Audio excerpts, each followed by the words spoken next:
जब भी हमारे साथ अचानक कुछ होता है, उस हादसे को हम कभी नहीं भूलते, और जितनी बार वो याद आता है, हम फिर से सहम जाते हैं, और वो खौफ एक बार और हमें उस हादसे की याद दिलाता है। मेरे एक अंकल थे, वो ये बात हमेशा कहते थे, ये अचानक होने वाले इंसिडेंट्स में हमारा रोल डे 1 से लिखा होता है, बस सिर्फ हम ही उससे अनजान रहते हैं। लेकिन वो वक्त, वो जगह और वहां की एनर्जी हमारे इंतजार में रहती है। आदित्य और उसके दोस्त उस दिन पार्टी के मूड में थे, लेकिन कुछ तो था जो उनका इंतजार कर रहा था, क्योंकि उन सब का रोल उस इंसिडेंट में पहले से ही डिसाइडेड था। Hi guys, my name is Aditya Ambatkar. 2006 की बात है ये। हमारा एक दिन प्लान बना कि भाई नाइट आउट करेंगे। तो एक हमारा दोस्त था सूरज करके, उसके घर पे हमने फिर रहने का प्लान बनाया। तो हम शाम को सब कोल्ड ड्रिंक्स, चिप्स, ये वो सब लेके हम सब इकट्ठा हो गए। तो अचानक क्या हुआ कि जैसे हम रात को 9, साढ़े 9 बजे सब लोगों का प्लान बना कि भाई रात को कहीं घूमने चलेंगे। तो वहां से हमारा यवतमाल से एक दोस्त आया। अचानक ही उसका बिहेवियर हमारे साथ एकदम से ही चेंज हो गया। एकदम उसकी बातें करना, ये वो सब चेंज हो गया। दोस्त का नाम था दिनेश। तो अचानक हमारे साथ बात करते करते हम देखते उसके बाल पूरे पूरे ऊपर खड़े हो गए। तो हम थोड़े शॉक हो गए कि इसको क्या हो गया, और बात करने का लहजा वगैरह सब चेंज हो गया उसका।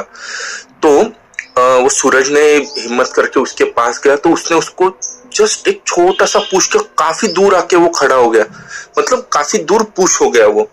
उसने हाथ में रिमोट लिया, दीवार के ऊपर पटका, रिमोट के 2 टुकड़े हो गए। तो हम सब डर गए कि इतना वियर्ड इसका बिहेवियर कैसे क्या हो गया ये सब कुछ, और एकदम उसके बाल खड़े हो गए। तो हम खुद ही एकदम डर गए, क्योंकि हम खुद भी तब बच्चे ही थे। तो हमने फिर जैसे तैसे उसको कुर्सी से बांध के, वो हमारे वश में ही नहीं आ रहा था, मतलब उसकी ताकत कुछ और ही थी।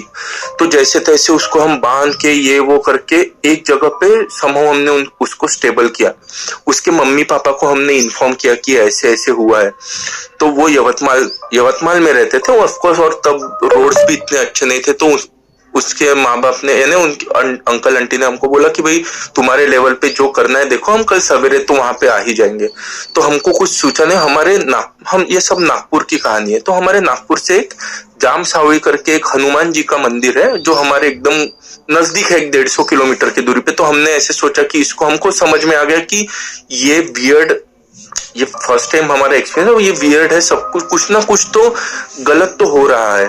तो हम रात को 1 बजे यहाँ से जाम सावड़ी के लिए निकले, और एक टेंटेटिवली हम 4:30 बजे वहां पे पहुंचे। वहां पे हनुमान जी की आरती होती है। आरती जैसे होना चालू हुई तो हमको पता चल गया कि इसके साथ कुछ अलग हो रहा है। और वहां पे एक बाबा थे। वो बाबा ने जब उनको पूछा कि ये सब कौन है और क्या है, तो एक यानी जहाँ पे हम रह रहे थे वहां पे ही प्रताप नगर करके एरिया है। प्रताप नगर एरिया में एक लड़की का एक्सीडेंट हुआ था, और उसके सर पे चोट लगने के कारण बॉम्बे चैट करके है वहां पे हम पानी पूरी वगैरह खाने हम लोग भी जाते थे।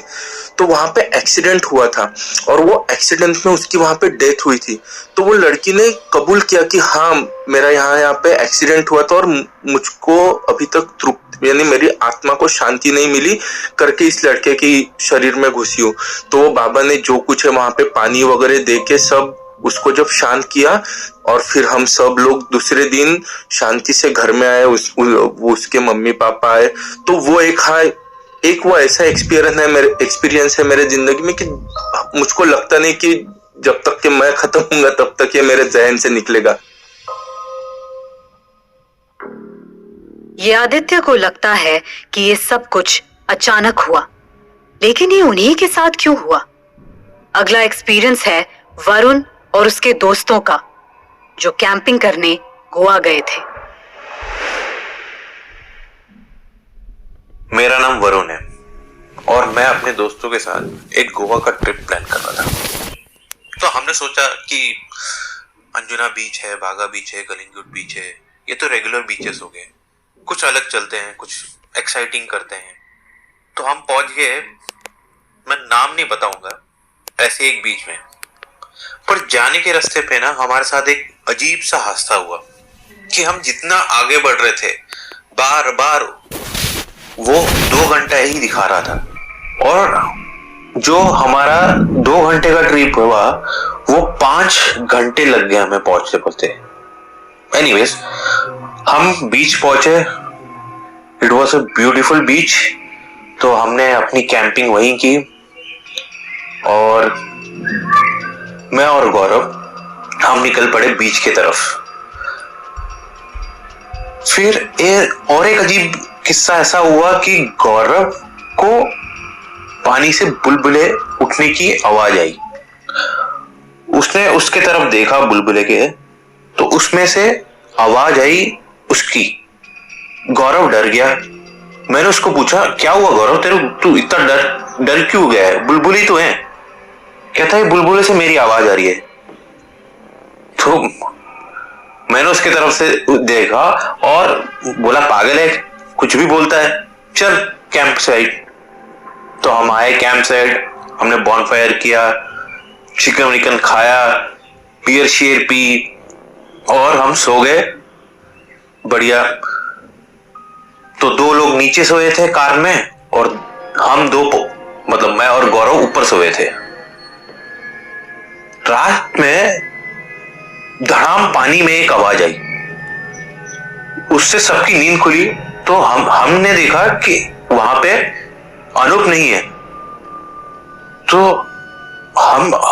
हम सोचे ये आवाज शायद अनूप की तो नहीं थी। तो हम दौड़े उस आवाज की तरफ, तो हमको अनूप पानी में दिखा। तो हम दौड़ते हुए गए और अनूप को पानी से निकाला। बेचारा बहुत डर गया था।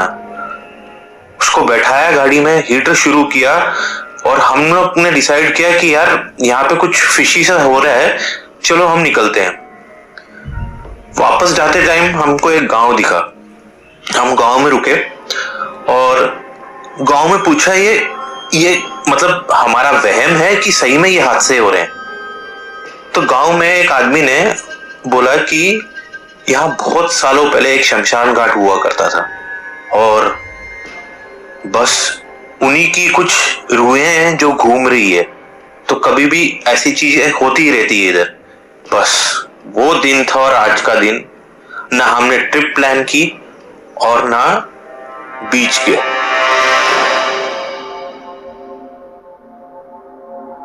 वरुण का दोस्त शायद लकी था, जिसे टाइम पे हेल्प मिल गई। अगला एक्सपीरियंस है वीरेंद्र का, जो खुद उस हादसे तक पहुंचा। हाय, तो मेरा नाम वीरेंद्र है। तो ये स्टोरी बहुत पहले बचपन में घटी थी मेरे साथ। आई डोंट नो क्या हुआ था, क्या इल्यूजन था, बट मैं रत्नागिरी मेरे दादाजी के गांव गया हुआ था गर्मियों की छुट्टियों में। तो वहाँ मैं और मेरे दोस्त क्रिकेट खेल रहे थे। तो क्रिकेट खेलते खेलते गलती से मुझसे मेरे भाई को बैट लग गया। तो अब सीधी सी बात है, बैट लगा तो वो उसको अच्छा नहीं लगा, वो मेरे को मारने दौड़ा। तो जैसे ही वो मेरी तरफ दौड़ना शुरू हुआ, तो मैं एकदम ना इधर देखा ना उधर देखा, उसको मतलब बचने के लिए उससे भागना मैंने शुरू किया। तो मैं इतनी जोर से भागा, भागते भागते मेरे दादाजी के कुछ खेत थे, वो भी बीच में आए, सब कुछ आया। तो और मुझे थ्रू आउट लग रहा है कि मेरा भाई मेरे पीछे भाग रहा है, और मेरे पीछे मतलब वो है हमेशा भागे जा रहा है। और मैं ऐसे भाग रहा हूँ जैसे मेरे को नहीं पता कि कुत्ता पीछे पड़ जाता है, ऐसे कोई भागता है, तब ऐसे भाग रहा था मैं। तो भागते भागते एकदम जब तक पैर सुन नहीं हो गए, सांस मतलब एकदम उखड़ गई, हाफ रहा हूँ बहुत ज्यादा, तो रियलाइज किया कि पीछे कोई है ही नहीं, और मैं किधर आ गया हूँ, गाँव के कौन से हिस्से में आ गया हूँ, वो भी मुझे उसका ठीक से आइडिया अंदाजा नहीं है। तो मैं इतना थक गया था, तो हाफ रहा था बहुत ज्यादा। तो सामने कुछ तो ऐसा मोनेस्ट्री से दिखा, पुराना मतलब टेम्पल है, मोनेस्ट्री समझ नहीं आता कि बहुत थोड़ा डेमोलिश था वो, और समझ नहीं आया कि क्या चीज है क्या नहीं है। तो वहां पे वहां से मतलब मेरे पीछे से, फिर मतलब मैं उसको अपनी बैक करके बैक साइड से खड़ा मतलब देख रहा हूँ आसपास और क्या है, कहाँ से वापस जाने का रास्ता है। तो एक पंडित जी वहां से कहीं से तो पीछे आए और मेरे कंधे पे ऐसे हाथ रखा और बोले, ये वर्ड्स मेरे को उनके हमेशा लाइफ टाइम याद रहेंगे। और ऐसे बूढ़े एकदम बूढ़े, धोती कुर्ता पहना हुआ है। बोले कि कहाँ हुआ बबुआ? तो मैंने उनको बताया कि ऐसे भागते भागते इधर आ गया हूँ वापस, ठीक से पता नहीं है किधर जाना है। उनको बताया कि कहाँ से, कौन से गांव से हूँ, क्या है। तो उन्होंने मेरे को पानी दिया। तो अब मैं पानी पी रहा हूँ और इधर उधर देखे जा रहा हूँ कि किधर है, और अकेला था, डर भी लग रहा था थोड़ा। तो एकदम पीछे देखा तो वो पंडित जी गायब हो गए। और ऐसा नहीं कि जैसे आपके आसपास कोई रहता है और जब कोई चल रहा होता है तो उसकी भी आवाज आती है, समझ आता है कि इधर से कोई गुजरा है या फिर कुछ है। वो सडन गायब हो गए। मतलब ऐसा लगा कि खड़े खड़े कोई अभी खड़ा था और गायब हो गया। तो मैं इतना डर गया, वहां से मैं भागा और एकदम कहीं तो ऐसे बीच में बेहोश हुआ, क्या हुआ पता नहीं। पर जब वापस आंख खुली तो मेरे सामने मतलब मेरे परिवार और दादाजी सब लोग बैठे थे, सब भाई बहन छोटे की, और बोले कि क्या हुआ, क्या ऐसे कैसे बेहोश हो गए। तो मैंने उनको बताया कि ऐसे ऐसे एक मोनेस्ट्री देखा था, और मतलब बहुत डरा हुआ था मैं उसमें, बहुत ज्यादा डरा हुआ था। वो बात दोबारा याद करता हूँ तो अभी भी पसीने आ जाते हैं। तो उनको जब बताया कि ऐसे ऐसे एक मोनेस्ट्री दिखा, मंदिर दिखा, और ऐसे पंडित जी आए, पानी दिया और अचानक से गायब हो गए। तो तब मेरे दादाजी ने, मतलब उस वक्त तो नहीं बोला क्योंकि सब बच्चे थे और सब बाकी सब डर न जाए, तो ऐसे थोड़ा कुछ देर बाद शाम में बताया कि वहाँ पे पहले के टाइम पे एक मंदिर हुआ करता था, और वो मंदिर में पुजारी थे, और मतलब बहुत अच्छी कोई तो मूर्ति थी, और प्रीशियस मूर्ति थी सोने की। ऐसे सब बताते हैं कि सोने की अच्छी भगवान की मूर्ति थी। वो पंडित जी वहाँ रहते थे और रखवाली करते थे, पूजा करते थे। तो एक दिन वहां चोरी हुई, तो वो चोर आए और मंदिर में से ऑब्वियसली मूर्ति चुराई और वो पंडित जी को मार दिया। तो उसके बाद से ऐसा बोलते हैं कि वहां पे वो पंडित जी अभी भी उसी लैंड पे, उसी एरिया पे घूमते हैं, दिखते हैं उन चोरों को। मतलब ऐसे उनका इंतजार करते हैं कि ये अब आएंगे और मैं इनको सबक सिखाऊंगा। ऐसा सब गांव की कहानी है, वो कुछ भी होता है। पर मेरे साथ ये हुआ था, और बाद में मतलब मैं अपने दादाजी के साथ जाके जगह जगह हर गांव देखा कि किधर है वो मंदिर, किधर ऐसी, फिर वापस जगह। तो मेरे को कभी वो मिला ही नहीं, ना मंदिर मिला, ना ऐसा कोई पंडित मिला। पर हाँ, ये मेरे साथ एक बचपन में चीज हुई थी जो आज भी मेरे रोंगटे खड़े कर देती है।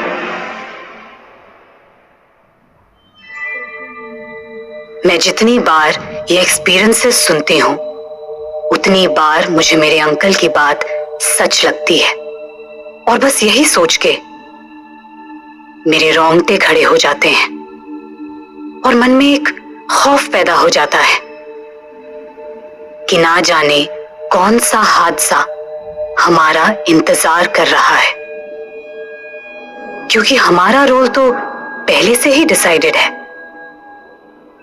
लेकिन आपको क्या लगता है? हमें जरूर बताइए।